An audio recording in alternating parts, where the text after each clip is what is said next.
கருப்பு குடை பிடித்து கருப்பு பலூன் பறக்க விட்டு கோபேக் மோடின்னு சொன்ன திமுக எதிர்கட்சியாக இருக்கும்போது சொன்னதை ஆளுங்கட்சியாக மாறின பிறகு வெள்ளை குடை பிடித்தாங்க. இங்கே வரவேற்றாங்க. கேலோ இந்தியாவாக இருக்கட்டும், செஸ் ஒலிம்பியாட்டாக இருக்கட்டும், நேரடியாக போயிட்டு மோடி அவர்களை அழைச்சிட்டு இங்கே தொடங்கி வச்சதே அவர் தான். இவங்க தொடர்ந்து இணக்கமான போக்கு தான். எடப்பாடி அவர்கள் இணக்கமான போக்கு ஈடுபடும் போது பெரிய கடுமையான விமர்சனங்களை வச்சுட்டு அடிபணிஞ்சிட்டாங்க, அடிமையாக இருக்காங்க, காலில் விழுந்துட்டாங்க அப்படிங்கிற மாதிரியான விமர்சனங்களை வச்சுட்டு இவங்க செய்யும் போது இது அரசு மரியாதை அப்படின்னு சொல்றது எந்த விதத்தில் பார்க்க முடியும்னு தெரியல. அதே மாதிரி கலைஞர்களோட நாணயம் 200 ரூபாய் நாணயத்தை வெளியிடும் போது ராஜ்நாத் சிங் வராரு. இப்போ இந்த மாதிரியான தொடர் சம்பவங்கள் இருக்கு.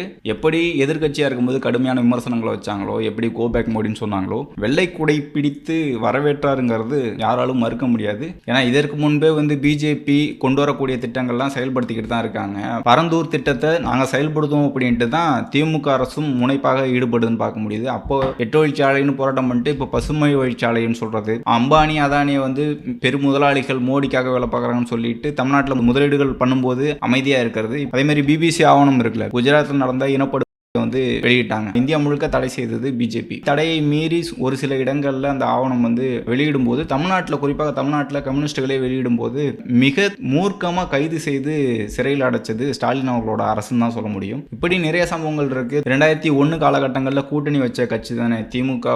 பாஜக கூட கூட்டணி வச்ச கட்சி தான். ஹெச் ராஜா போன்ற நபர்களை எம்எல்ஏ ஆக்கிய கட்சி திமுக தான் சொல்ல முடியும். 99 2004 வரைக்கான அரசில் அங்கம் வகித்த, ஒன்றிய அரசில் அங்கம் வகித்த திமுக தானே. அப்போதைக்கு கருணாநிதி அவர்கள் கூட்டணி வைக்கும் போது இந்த பாசிசம்லாம் இல்லை, பாபர் மசூதி எல்லாம் இல்லை. அன்றைக்கு நடந்த குஜராத்தின் பெரிதா தெரியல. இப்போதானே அந்த பாஜக உள்ள வந்துடும் அப்படிங்கிற பெயரை வச்சு ஒரு அரசியலாக, ஒரு தேர்தல் கணக்காக மட்டும்தான் பார்க்கமே தவிர, மற்றபடி அவங்களுக்கு பாதிப்புனா அவங்க பிஜேபி கூட இணக்கமாக போயிடுவாங்க. இதற்கு முன்பு ஆர்எஸ்எஸ் பிஜேபின்னு கடுமையாக எதிர்ப்பு தெரிவிக்கக்கூடிய திமுக, இங்கே இருக்கக்கூடிய இயக்கங்கள், ஆர்எஸ்எஸ் மோகன் பகவத் அவர்கள் தமிழ்நாட்டுக்கு வரும்போது மிகப்பெரிய அளவில் பாதுகாப்பு கொடுக்குது, சாலையெல்லாம் சரி செய்யணும் அப்படிங்கிற ஒரு சுற்றறிக்கையெல்லாம் வெளியாகுது. அப்போ எங்க ஆர்எஸ்எஸ் பிஜேபி எதிர்ப்பு இவங்கள்ட்ட இருக்கு அப்படிங்கிறத புரிஞ்சுக்கணும்.